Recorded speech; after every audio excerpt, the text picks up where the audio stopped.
Here in Indiana today, it is colder than... Colder than a witch's titty out there, isn't it? Love that movie.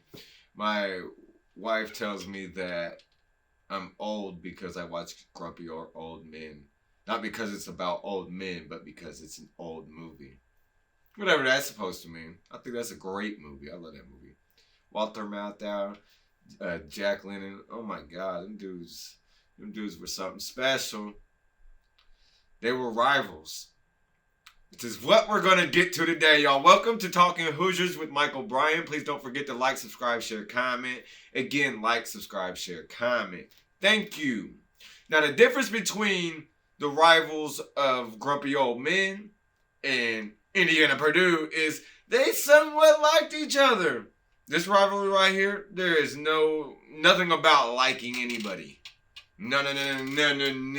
You're either an Indiana fan or you're a Purdue fan. There's no in between. There's no, I'm a Notre Dame fan, but I like Purdue on this day and I like IU on this day. No. You're either an IU fan, a Notre Dame fan, or a Purdue fan. Or a Butler fan if you went there and graduated. Just saying. Butler's going to take them a couple years. I'm out of getting stuff together. Like, they've gotten worked a few times this year. More than once. At home, too. I'm not used to seeing Butler get worked at home. You know what I mean? Like, that just, it doesn't sit right with me. They should be winning at Hinkle at least. Especially when they have a big-ass dude. I don't know his name off the top of my head right now, but hell of a player.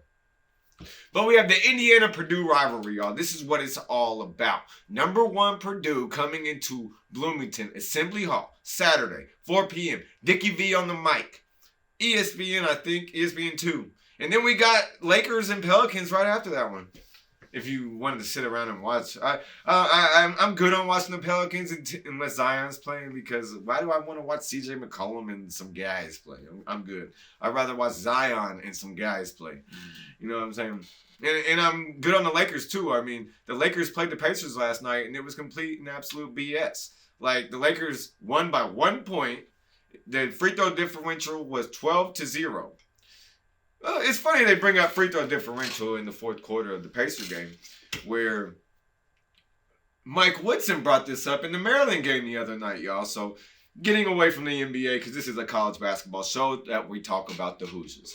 So, getting away from that, Mike Woodson was talking about the NBA, Mike Woodson was talking about the officiating. He's been bitching about officiating all season with the Big Ten refs. It's just what he's done all Big Ten season.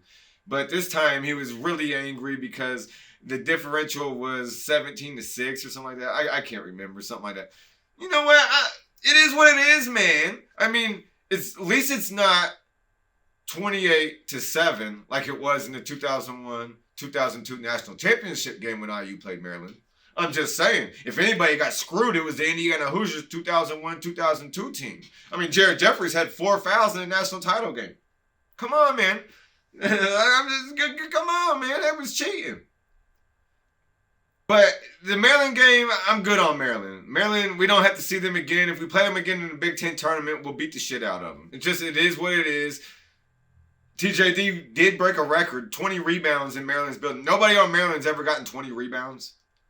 Man, they've had some good NBA players. I mean, Chris Wilcox was there. That was on that national championship team. He never got 20 rebounds. I guess that's why he didn't make out in the NBA very well. But we got the Hoosiers and Purdone coming up. Purdue, Purdont, Purshiiiieeet. Yes. It's a big game. The rivalry, I mean, let's look at it real quick. Let's take a look down memory lane at the rivalry. So let's start. Let's just start with the elephant in the room. Who's won the most national titles? IU. Who's never won a national title? Purdue. Who's only been to 2 Final Fours? Purdue. How many Final Fours Bobby Knight go to? Oh, 5? Damn. How many national titles he win? 3? Oh, damn. Bobby Knight. How many Big Ten titles you win, Bobby? 11? Oh, let's compare him to Gene Katie. Gene Katie, how many Big Ten titles you win? 7. Bobby Knight's record at IU, 661 wins and 240 losses. Gene Katie's record at Purdue? 512 wins and 270 losses. Is this even a comparison? I mean, let's be real here. Yeah, they went 21-20 over the course of history against each other head to head. But, the more storied program is obviously the 1976 undefeated Indiana Hoosiers. On top of the other national titles that came after that as well. Come on, man. Okay. I wasn't born then. I was born 1987. All right? I was born in 87. So I can't talk about that. That's what Purdue fans say. So Purdue fans say we can't hold on to that. As long as we've been alive, that's all we can refer to. So let's refer to since I've been alive. Since I've been alive. Let's just start at 2000. All right? Because 2000, I was probably how old was I in 2013? My teenage years. All right? Let's start with my teenage years at 13 years old. Okay. Mike Davis against Purdue went 9-2. That was against Gene Katie's led Purdue teams, mind you. And Mike Davis also went to a national championship game, mind you. Just saying, where they got screwed by Maryland. 28-7. Never forget, 28-7. And then you got Kelvin Sampson / Dan Dawkins, because Calvin got shit canned halfway through his second season because he was a cheater, man. Cheat like a motherfucker. Why'd you come to IU and have to cheat? You was doing that shit at Oklahoma. Why'd you have to come here and do that, man? But mind you, that was Matt Painter coached teams. 2-1 against Purdue. Not bad. Not bad for some cheaters. And then we got the Tom Crean one. So Tom Crean's first 3 years, you can't really hold those losses against him. They did not beat Purdue. They went 0-5, 0-6, I believe. 0-5. They went 0-5 against Purdue in the first 3 seasons. Yeah, they did. Yeah, they did. You know why? Because IU was in turmoil. They were basically in the grave. That motherfuckers had buried us completely. We had nobodies. We had walk-ons, and it wasn't easy. It was rough years. I drank a lot then. I remember 2007. 2008, 2009. But really, it was that 08-09 year, 3 wins. That might be the most heartbroken I've ever been in Indiana basketball history.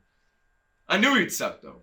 But moving past that, Tom Crean, 5-10 against Matt Painter and Purdue. That's why you got fired, Tom. You couldn't beat Purdue. And then we got the Archie Miller-led ones. Let's just put a mulligan on that. Forget about Archie. Archie went 0-7. Goose egg did. Let's not count those, please. Maybe. Okay, and then let's look at the number of NBA players that's come out of each school since 2000. Purdone, Purdue, Purdont, Purshiiiieeet, 10 NBA players. IU, 17 NBA players. Let's just say Indiana's NBA success is shitting on Purdue's NBA success.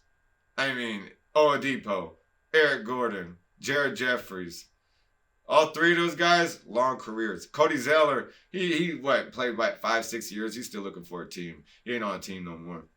Yogi Ferrell, he's played in the NBA. He dropped some points for the Kings before. You know what I mean? Troy Williams, he came in before. Jawan Morgan, he plays on the Jazz sometimes whenever they feel like playing while pulling them up from the G League. You know what I mean?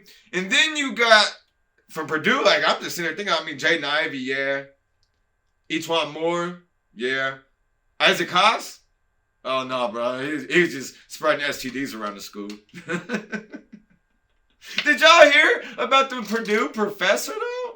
Oh, my God. This guy got caught selling meth and trying to do sexual acts with students and shit with the meth and this, that, and the other. What y'all doing up there in West Lafayette, I have no idea. But no wonder where Isaac Haas got he probably took that guy's class. That's all I'm saying. Oh, but I'd be remiss. Matt Painter, 18-7 against the Indiana Hoosiers. Matt Painter knows how to come in and beat the Hoosiers. Archie wasn't hard to beat. Archie ran the pack line defense, man. That pack line defense, it didn't mean shit in the Big Ten. It may have meant something at Dayton. Didn't mean shit in the Big Ten. Might have meant something at North Carolina State. Didn't mean nothing in the Big Ten, man. That pack line defense got dominated. The only time, actually, I'll raise my hand. Archie, I'll give you this. You are the one coach that come in here and wins at Michigan State. I'll give you that. You did get you a dub at Michigan State. That ain't easy to do. It never is easy to do. But you couldn't beat anybody else. Damn, man. Damn. How you never make the tournament, Archie? Come on, man.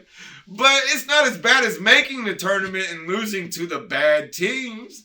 I mean, let's look at these disappointing. I got the top 4 most disappointing tournament losses between Purdue and Indiana. So let's take a look at them. So we got Indiana in 2021. So both teams last year. IU lost to St. Mary's in the second.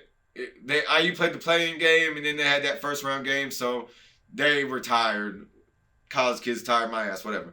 We got people like 30. We got our asses kicked. No bullshit. So yeah, St. Mary's got the Hoosiers, but Purdue, Purdont, Purshiiiieeet lost to St. Peter's. St. Peter's, you're the one that got the St. Peter's coach a job at Seton Hall. Like, good job to y'all, man. That's what y'all do. Y'all get coaches hired, man. Y'all get them out them small schools, and you get them out of them small mid-major schools, and then you get them big-time jobs. You get them paid. That's what I'm talking about, Purdue. And then let's take a look at it. So then Purdue lost to North Texas in 2020. Damn, how Purdue lose to North Texas as a 5 seed against a 12 seed? Oh, what was the excuse? The 5 to the 12 matchup? I get it. IU, okay, 2012, lost to Syracuse's zone defense. Cody Zeller had no idea what he was doing. Fab Melo dominated him. It was just a bad game in general. Wes Johnson or Michael Carter-Williams, somebody had a field day on us. It wasn't pretty. It was a slaughtering of the number 1 seed. But at least it wasn't North Texas. And then in 2015, Little Rock. Y'all lost to Little Rock. What kind of rock was that? It was little. IU lost to Pitt in 2002, which Pittsburgh's not a bad loss. It's Pitt. And then Kent State in 2000. And Purdue, Purdont, Purshiiiieeet lost to VCU in 2010. So there you go. And then we got a battle of the Edie versus Trace Jackson Davis. I mean, that's what it's really all about this Saturday. Role players are going to have to step up. It's pretty much even across the board starters-wise.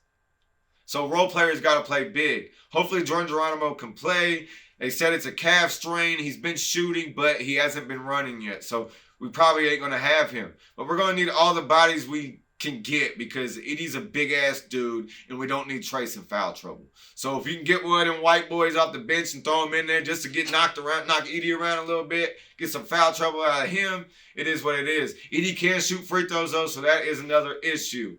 I would just force the shooters to shoot. Indiana is very good at defending the 3 at home, and that's what they're going to have to do. They're going to have to defend the 3, but Zach Edey, this is basically Zach Edey's squad. Without Zach Edey, Purdue is an NIT team, just like Indiana is probably not in either without Trace. You know what I mean? Just being real. Jalen Hood-Schifino needs to play big. He can't play like a freshman. He's got to play like a senior, 4th year. He got to play like an All-American, point blank. If Indiana wants to upset the number 1 team in the country and give little Jimmy that's waiting outside Assembly Hall right now because he lost his fantasy football league a reason for why he just stood out in the cold for the last 48 hours so he can get first in line tomorrow at Assembly Hall, give little Jimmy a reason for why he just did that for his college buddies. So he ain't got frostbite for no damn reason. Know what I'm saying, Hoosiers? Get that dub over Purdue, Purdont, Purshiiiieeet. We're rooting for you, Hoosiers. Get it. Number 1 is going to get slotted. It's going to go down. David versus Goliath. It's not David versus Goliath. This is Goliath versus Goliath. And the Hoosiers is going to get it. Let's go. Please don't forget to like, subscribe, share, comment. Peace.